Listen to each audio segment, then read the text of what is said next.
امرناتھ کی ہتھیلیاں پسیج گئیں۔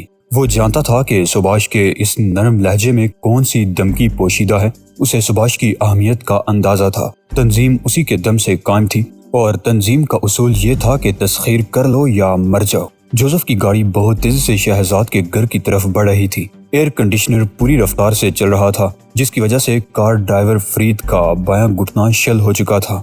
یہی حال اگلی سیٹ پر براجمان راج کمار کا تھا۔ جوزف نے اپنی نشست پر نیم دراز ہو کر ایک سگریٹ سلگائی۔ نہ جانے ایسی کیا بات تھی کہ ایئر کنڈیشنڈ کار میں ہونے کے باوجود اسے پسینے آ رہے تھے۔ اس نے ایک قیمتی رومال سے پیشانی پوچھی۔ یہ رومال گھر سے نکلتے وقت بے حد نفیس لگ رہا تھا، لیکن اب تو اس کی رنگت بھی نہیں پہچانی جاتی تھی۔ جوزف سوچ رہا تھا کہ اس نے تنہا نہ آ کر غلطی کی ہے۔ یہ سچ تھا کہ یہ دونوں اس کے جانثار تھے، لیکن ان کی پرجوش اور گرم طبیعت بنتے ہوئے کام بھی بگاڑ دیتی تھی۔ وہ بمبئی جیسے شہر میں تو کام آ سکتے تھے، لیکن وادی کوہسار جیسی نرم اور لطیف بستی میں انہیں دیکھتے ہی لوگوں کا شک میں مبتلا ہو جانے کا خطرہ بھی تھا۔ جوزف شہزاد نامی شخص کے گھر زبانی جمع خرچ کے لیے جا رہا تھا اور وہاں ان کی ضرورت نہیں تھی، کیونکہ یہ دونوں زبان کے بجائے ہاتھ سے کام لینے کے عادی تھے۔ اسے ان دونوں سے محبت تھی۔ ان میں سے ایک اس کی بہن کا بیٹا راج کمار تھا اور دوسرا فرید۔ وہ اس کے بھائی کا بیٹا تھا جو ایک مسلمان لڑکی سے شادی کر کے مسلمان ہو گیا تھا، لیکن پھر موت نے بھائی اور باوج دونوں کو جدا کر دیا اور فرید اس کے پاس رہنے لگا۔ اس کی بہن بھی عیسائی تھی، لیکن اس نے ایک ہندو سے شادی کر لی تھی۔ بہن اور بہنوئی دارالحکومت میں رہتے تھے اور راج کمار اس کے ساتھ رہتا تھا۔ سنو، اس نے آگے جھکتے ہوئے کہا، وہاں تم دونوں میں سے کوئی بھی بات نہیں کرے گا، سارا کام میں خود کروں گا۔ بہت بہتر انکل جوزف، راج کمار نے ہنستے ہوئے جواب دیا اور فرید محض مسکرا کر رہ گیا۔ شہزاد کے گھر مرکزی گیٹ پر کار رکتے ہی راج کمار نے کود کر جوزف کے لیے کار کا دروازہ کھولا۔ اترنے سے پہلے اس نے فرید کو راج کمار پر نظر رکھنے کی ہدایت کی تاکہ وہ کوئی گڑبڑ نہ کر سکے۔ وہ دونوں ابھی کار سے اترے ہی تھے کہ راج کمار نے کال بیل کے بٹن پر ہاتھ رکھ دیا اور ابھی وہ دروازے سے چند قدم ہی دور تھے کہ دروازہ ہلکی سی آواز کے ساتھ کھلتا چلا گیا۔ چوکھٹ پر ایک منحنی سا بوڑھا کھڑا انہیں گور رہا تھا۔ جوزف مسکرانے لگا۔ بوڑھے کا قد بمشکل 5 فٹ اور وزن یقیناً 80 پاؤنڈ سے زیادہ نہیں تھا۔ اس کے ناخن لمبے اور نوکدار تھے۔ فرمائیے، کیا آپ لوگ محض گورنے کے لیے تشریف لائے ہیں؟ بوڑھے نے اکتا کر پوچھا۔ اوہ، ہمیں اس طرح اچانک آنے پر افسوس ہے۔ میں یہاں کسی سے ملنا چاہتا ہوں۔ کیا تم مجھے کسی کی تعریف میں شامل نہیں کر سکتے؟ بوڑھے کے اس جملے پر راج کمار نے پہلو بدلا، لیکن جوزف کی کڑی نگاہ محسوس کر کے خاموش رہنے پر مجبور ہو گیا۔ کیا آپ کا نام چوشان ہے جناب؟ جوزف نے پوچھا۔ میرا نام اوشان ہے، چوشان نہیں۔ چوشان ایک چینی بادشاہ کا نام تھا اور میں بادشاہ نہیں ہوں۔ یہ کہتے ہوئے اوشان نے قریبی کیاری میں تھوک دیا۔ تھوک راج کمار کے جوتے کے محض نصف انچ اوپر سے گزرا تھا۔ میں آپ سے کچھ باتیں کرنا چاہتا ہوں۔ باہر بہت گرمی ہے، تب پھر تم اندر آ سکتے ہو، مگر تمہارے یہ گرگے باہر ہی تمہارا انتظار کریں گے۔ خاص طور سے یہ بدماش اور بدصورت شخص اس پاک صاف گھر میں داخل نہیں ہو سکتا۔ اشارہ راج کمار کی طرف تھا۔ بہت بہتر۔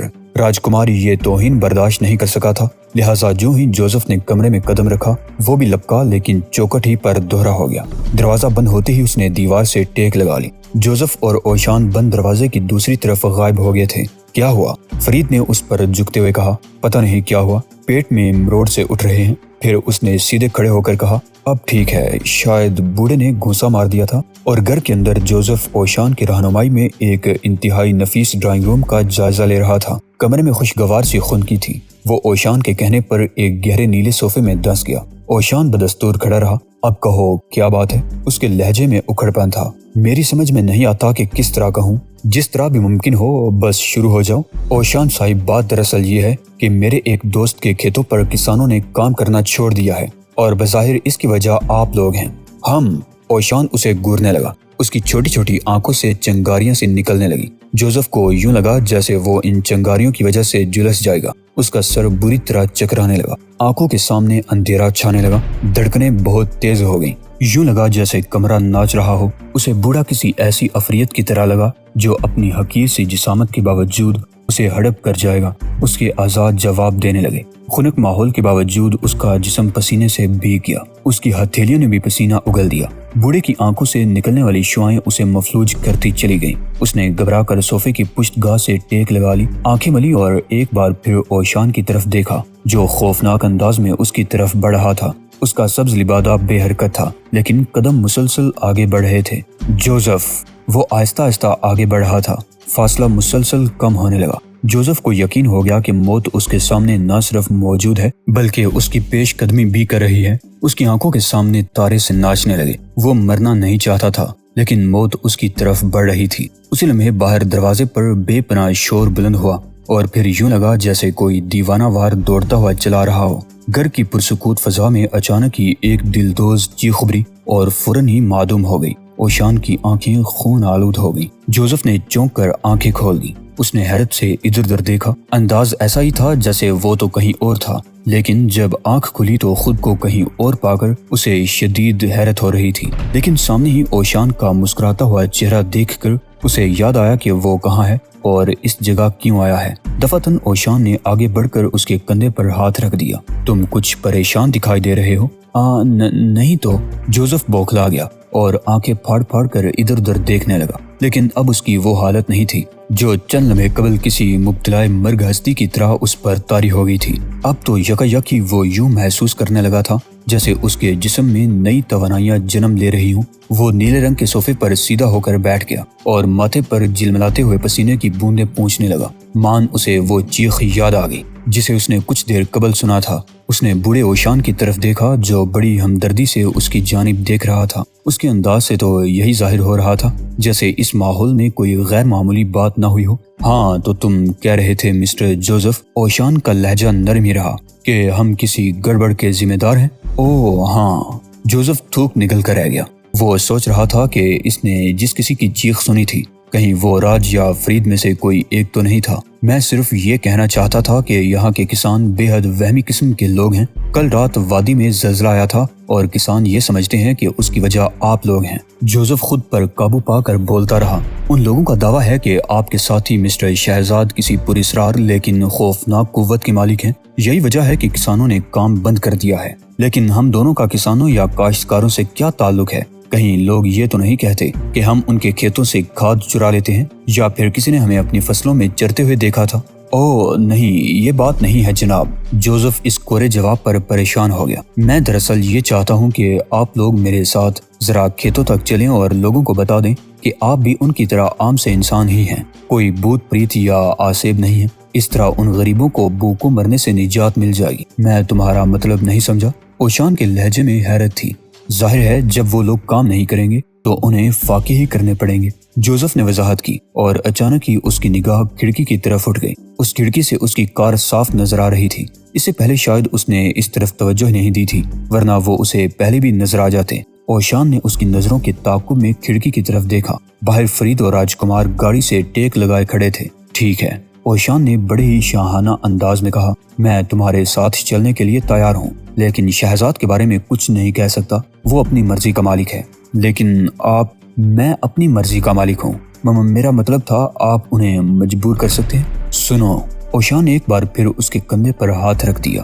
لفظ مجبور مجھے قطعاً پسند نہیں۔ یہ ایک نسوانی خصوصیت کا حامل لفظ ہے اور عورتوں کے لیے ہی سجتا ہے، اور تم جانتے ہو کہ انہیں بھی مجبوری کے ہاتھوں کیا کچھ کر گزرنا پڑتا ہے۔ پھر اگر شہزاد مجبور ہونے والا ہوتا تو آج کم از کم 2 بچوں کا یقیناً باپ ہوتا، اور میرے بچوں کی تعداد کا حساب رکھنے کے لیے محکمہ شماریات کے ملازمین کو اوور ٹائم کی ضرورت محسوس ہونے لگتی۔ جوزف ہنسنے لگا۔ آپ بہت زندہ دل آدمی ہیں جناب، وہ ہنسی ضبط کرتے ہوئے بولا۔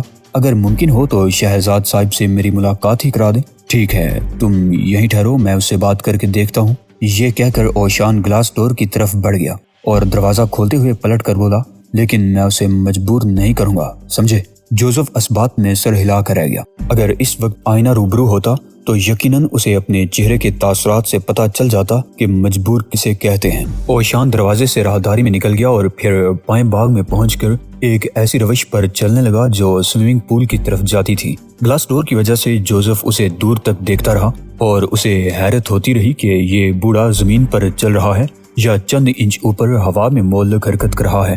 اس کا بھورے رنگ کا لبادہ یوں متحرک تھا جیسے اس کے نیچے پاؤں کے بجائے پہیے لگے ہوئے ہوں۔ سوئمنگ پول کے قریب پہنچ کر اوشان رک گیا۔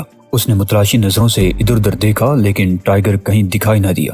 اوشان نے جھک کر پانی میں دیکھا، شفاف پانی کی سطح بے شکن تھی۔ اوشان کی نظریں 8 فٹ نیچے تک اتر گئیں اور سوئمنگ پول کا فرش گھورنے لگی۔ اچانک ہی اس کے پتلے پتلے ہونٹوں پر پتلی پتلی سی مسکراہٹ دوڑ گئی۔ ٹائیگر سوئمنگ پول کے فرش پر اوندا لیٹا ہوا تھا۔ اس کے دونوں ہاتھ قریبی دیوار کے کنڈوں سے الجھے ہوئے تھے۔ بادیوں نظر میں وہ ایک ایسی بے حس و حرکت لاش لگ رہا تھا جو شفاف پانی میں تہ نشین ہونے کے بعد اوپر آنے سے قاصر رہی ہو۔ اوشان چند لمحوں تک اسے دیکھتا رہا اور مسکراتا رہا، پھر وہ اسے باہر بلانے کی کوئی ترکیب سوچنے لگا۔ اسی لمحے ٹائیگر نے کروٹ بدلی اور چت لیٹا نظر آنے لگا۔ اس کی آنکھیں کھلی ہوئی تھیں اور وہ بآسانی اوشان کو دیکھ سکتا تھا۔ اوشان پر نگاہ پڑتے ہی اس نے کنڈا چھوڑ دیا اور ہاتھ کے اشارے سے اسے نیچے آنے کے لیے کہا، جبکہ اوشان اسے اوپر آنے کا اشارہ کرنے لگا۔ ٹائیگر نے اس کے اشاروں کو نظر انداز کر دیا اور جس مشق میں مصروف تھا اس کی تکمیل کے لیے دوبارہ الٹ گیا۔ اوشان نے متلاشی نظروں سے ادھر ادھر دیکھا۔ سوئمنگ پول کے قریب ایک چھوٹی سی میز پڑی تھی جس پر اسے ایک ایشٹرے نظر آ گئی۔ اوشان نے ایشٹرے اٹھا لی اور سوئمنگ پول کے پانی میں یوں گھما کر پھینکی کہ اس کی سطح کسی بوڑھے کے چہرے کی طرح شکن در شکن ہو گئی۔ ایشٹرے کسی اڑتے تشتری کی طرح اس کے ہاتھ سے نکلی اور پانی میں تہ نشین ہو گئی۔